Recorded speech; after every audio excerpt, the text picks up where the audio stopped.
மிக முக்கியமாக சர்வதேச சமூகம் இன்றைக்கு பலரும் ஓடி திரிஞ்சு ஏன் நீங்கள் பொது வேட்பாளர் நிறுத்துறீங்க என்று கேட்கிற அளவுக்கு ஒரு களம் இருக்கின்றால் காரணம் இது சர்வதேச சமூகத்துக்கும் ஒரு அழுத்தம். ஏன்னா மக்களுடைய ஜனநாயக ஆயுதமான வாக்குச்சீட்டு அது பலம் பெறுது.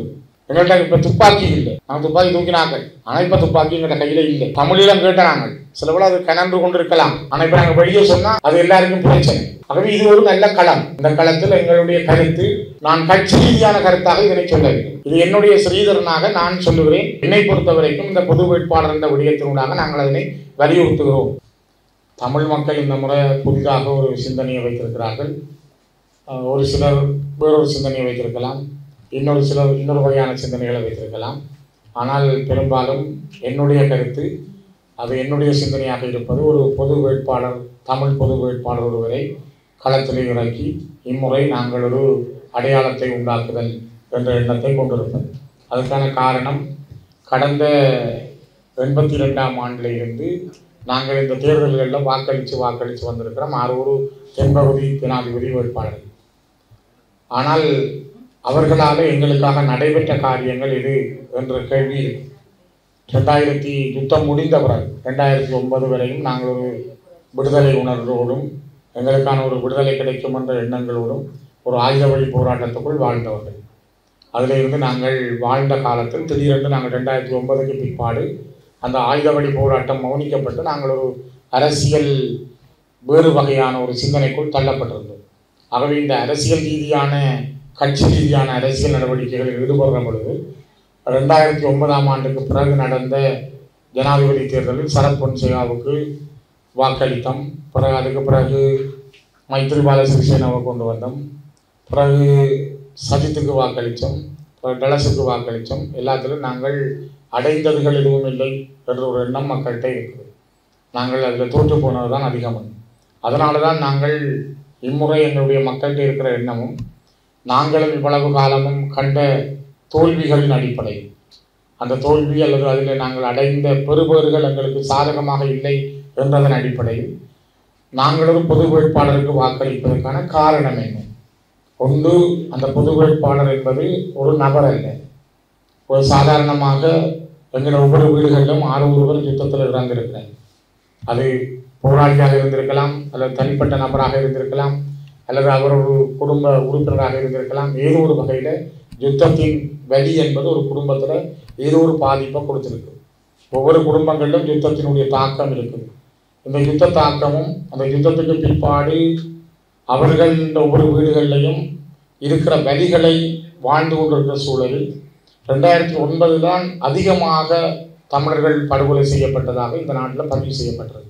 அது குறிப்பாக மறைந்த பேராயர் ராயப்ப யோசப் அவர்களுடைய 2009க்கு முற்பட்ட ஸ்டாட்டிஸ்டிக்கல் இலங்கை என்ற ரிப்போர்ட்டும் 2010க்கு பிற்பட்ட ரிப்போர்ட்டையும் ஒப்பிட்டு கிட்டத்தட்ட 1,46,600 சொச்ச பேர் கொன்றளிக்கப்பட்டிருக்கலாம் அல்லது காணாமலாக்கப்பட்டிருக்கலாம் என்ற அந்த தகவலை சரியாக புள்ளிவிவர ரீதியாக ஒப்படைத்தவர் மறைந்த பேராயர்.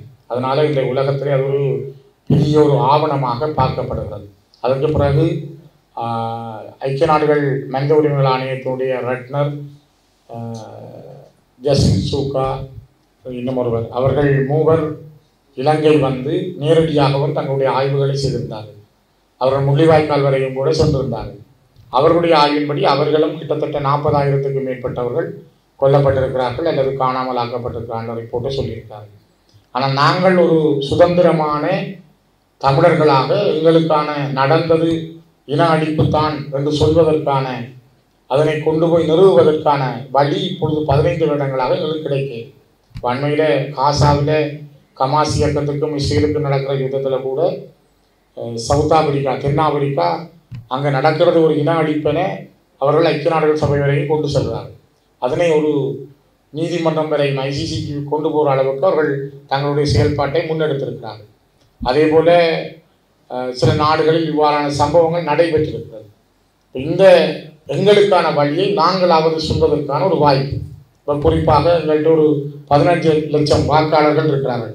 குறிப்பாக தமிழர்கள்ட்ட ஒரு 3-4 லட்சம் குடும்பம் என்று வைப்பாங்க. குறிப்பாக நான் ஒரு எழுமாற்றாக சொல்கிறது, 4 லட்சம் குடும்பமாக இருந்தால் குடும்பத்துக்கு ஒருவர் எங்களுக்கு நடந்தது இன அழிப்பு ஒரு வாக்களிப்பாராக இருந்தால் இதை நாங்கள் சர்வதேச சமூகத்தில் சொல்ற ஒரு செய்தியாக எங்களுக்கு நடந்தது இந்த மண்ணில இன அழிப்பு, இதுக்கு ஒரு சர்வதேச விசாரணை வேண்டும். ஏன்னா எங்கள்கிட்ட இருந்த ஒரு சுதந்திரமான விசாரணை இதுவரைக்கும் செய்யப்படையது, சர்வதேச ரீதியாக செய்யப்படையது.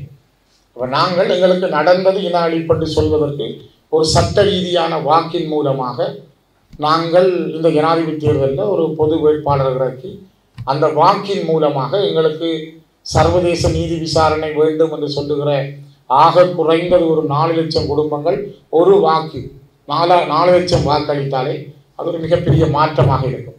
உலகத்தினுடைய கதவுகளை தட்டும், சிந்தனைகளை திறக்கும் என்பது என்னுடைய கருத்து, நான் பல இடங்களில் ஆராய்ந்த கருத்து. அதே போல வலிந்து காணாமலாக்கப்பட்டவர்கள் எங்களுடைய மண்ணிலே அதிகம். ஆனால் அவர்களுக்கு இதுவரை நீதி கிடைக்கவில்லை. எனக்கு தெரிந்து கிளிநொச்சியில் பாரதிபுரம், கிருஷ்ணபுரம், பொன்னகர் பகுதிகளில் சில குடும்பங்கள் குடும்பமாகவே இல்லை. அவர்களை இந்த இதில் பதிகிறதுக்கு ஆட்கள் இல்லை. காரணம், அந்த குடும்பத்தில் ஒருவர் கூட மிஞ்சி இல்லை. பக்கத்து வீட்டுக்காரர் போய் அவருக்காக பதிவு செய்ய தயாரில்லை. 6 பேர், 5 பேர், 4 பேர் கொண்ட குடும்பங்கள் குடும்பமாகவே பங்கரோடு மூடப்பட்டு போயிருக்கிறார்கள். நான் இது போன மாகாண சபை இருந்த நேரத்தில் முதலமைச்சரிடமும் நான் இந்த கோரிக்கையை எழுத்து மூலமாக முன்வைத்திருந்தேன். நாங்கள் வடக்கிலும் கிழக்கிலும் 2 பல்கலைக்கழகங்களையும் இணைத்து எங்களுக்கு நடந்த இந்த புள்ளி விவரங்களை தேடி ஒரு பட்டியலை தயாரிக்கலாம். ஆனால் அந்த முயற்சிகள் பலனளிக்கவில்லை. இப்பொழுதும் கூட எங்களிடமிருந்து ஒரு வலிமையான அணியாக நாங்கள் எங்களுக்கு நடந்தது என்று சொல்வதற்கான சரியான தாக்கம் எங்களிடம் இல்லை. இந்த வலிந்து காணாமலாக்கப்பட்டவர்களுடைய விஷயத்திலையும் உங்களுக்கு நாங்கள் 1 லட்சம் தாரம், 2 லட்சம் தாரம் என்று சொல்லிட்டு போகிற அளவில் இருக்கே தவிர, ஆனால் அவர்களுக்கு நடந்தது இனிமேல் நடக்காது, அதுக்கான ஒரு நீதி இருக்குதா என்பது இல்லை. ஆகவே இந்த தேர்தல் ஊடாக ஒரு புது வேட்பாளரை இறக்குவதன் ஊடாக வலிந்து காணாமல் ஆக்கப்பட்டவர்களுக்கான ஒரு சர்வதேச நீதி விசாரணை வேணும். கிட்டத்தட்ட அதில் போராடின அம்மாக்கள் அப்பாக்கள்லேயே 186 பேருக்கு மேலே இறந்திருக்கிறார்கள். அவர்களுக்கு ஒரு நீதி வேணும் என்பதை வலியுறுத்துவதற்கான ஒரு களமாக நாங்கள் இதனை பயன்படுத்தலாம். 3வது என்னுடைய கருத்து, நாங்கள் இணைந்த வடகிழக்கில் ஒரு அரசியல் தீர்வு பற்றி தான் பேசணும். அது சமஸ்தி அடிப்படையில் இருக்க வேண்டும் என்று நாங்கள் எல்லாருமே அநேகமாக தமிழ் தேசியத்துடன் இருக்கிற கட்சிகள் அதனை வலியுறுத்துகிறோம்.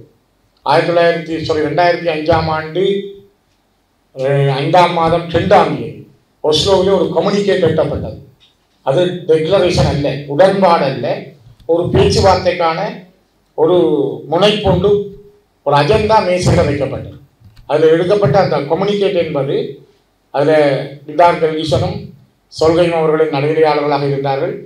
அரச தரப்பில் GL பீரிஸும் சில்வா ஹக்கீம் போன்றவர்கள் பேச்சுவார்த்தை குழுவிலே இருந்தார்கள். அதே போல் இங்கால பாலாண்ண, தமிழ்ச்செல்வண்ண அவர்களோடு சேர்ந்த குழுவினர் இருந்தார்கள். ஆனால் அந்த குழுவிலே அன்றைக்கு அந்த கம்யூனிகேட்டாக எடுக்கப்பட்ட விஷயம், நாங்கள் வடக்கு கிழக்கு என்பது தமிழர்களுடைய பூர்வீக நிலம், மரபு வழி தாயகம்.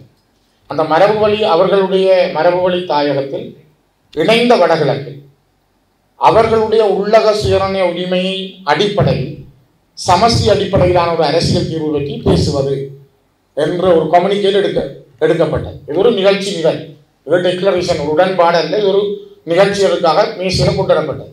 இதனை அப்போது இருந்த ஜனாதிபதி வேட்பாளராக 2005 இருந்த ரணில் விக்ரமசிங்கே அவர்கள் சொன்னார், நான் இந்த ஒஸ்லோ கம்யூனிகேட்டின் படி பேசுவதற்கு தயாராக, ஆனால் இப்பொழுது அவர் பேசுவதற்கு தயாராக இல்லை. பலரும் பல விடயங்களை சொல்வார்கள், ஆனால் யாருடைய கோரிக்கைகளை நம்பக்கூடிய அளவில் எங்களுக்கான செய்திகள் தரப்படவில்லை என்பதுதான் மிக முக்கியமானது.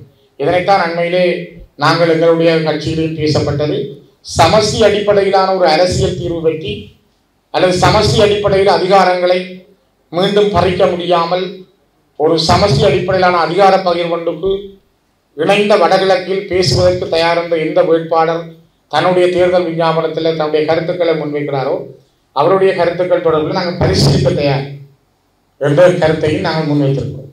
அதனால்தான் அப்படி ஒன்று வந்தால் பார்க்கலாம், இல்லையோ எங்களுடைய கோரிக்கை என்பது சமஸ்தி அடிப்படையிலான அரசியல் தீர்வு என்பதையும் வலியுறுத்தி இந்த முக்கியமான கோரிக்கைகளின் அடிப்படை மிக முக்கியமாக சர்வதேச சமூகம் இன்றைக்கு பலரும் ஓடி திரிஞ்சு ஏன் நீங்கள் பொது வேட்பாளர் நிறுத்துறீங்க என்று கேட்கிற அளவுக்கு ஒரு களம் இருக்கின்றால் காரணம் இது சர்வதேச சமூகத்துக்கும் ஒரு அழுத்தம். ஏன்னா மக்களுடைய ஜனநாயக ஆயுதமான வாக்குச்சீட்டு அது பலம் பெறுது. எங்கள்கிட்ட இப்போ துப்பாக்கி இல்லை, நாங்கள் துப்பாக்கி தூக்கினாங்கள், ஆனால் இப்போ துப்பாக்கி எங்கள்கிட்ட கையில் இல்லை. தமிழீழம் கேட்ட நாங்கள் சில போல அது கனன்று கொண்டு இருக்கலாம், ஆனால் இப்போ நாங்கள் வெளியே சொன்னால் அது எல்லாருக்கும் பிரச்சனை. அதே நேரம் நாங்கள் இணைந்த வடகிழக்கில் ஒரு சமஷ்டி அடிப்படையிலான அரசியல் தீர்வு என்பதை வலியுறுத்துவதற்கு எங்களுக்காக இந்த நிலைமையை நாங்கள் கேட்கிறோம். ஆகவே இது ஒரு நல்ல களம். இந்த களத்தில் எங்களுடைய கருத்து, நான் கட்சி ரீதியான கருத்தாக இதனை சொல்லவில்லை. இது என்னுடைய ஸ்ரீதரனாக நான் சொல்லுகிறேன். என்னை பொறுத்த வரைக்கும் இந்த பொது வேட்பாளர் என்ற விடயத்தினூடாக நாங்கள் அதனை வலியுறுத்துகிறோம். ஆகவே இளைய தலைமுறை இன்றைக்கு சில விஷயங்களிலிருந்து நீங்கள் தள்ளி போய்கொண்டிருக்கிறீர்கள். சிலருக்கு போராட்டத்தினுடைய வழிகள் தெரியாமல் போகிறது, அல்லது போராட்டத்தினுடைய கடந்த கால வரலாறுகள் அவர்களுடைய மனங்களுக்கு கொண்டு செல்லப்படுவதில்லை.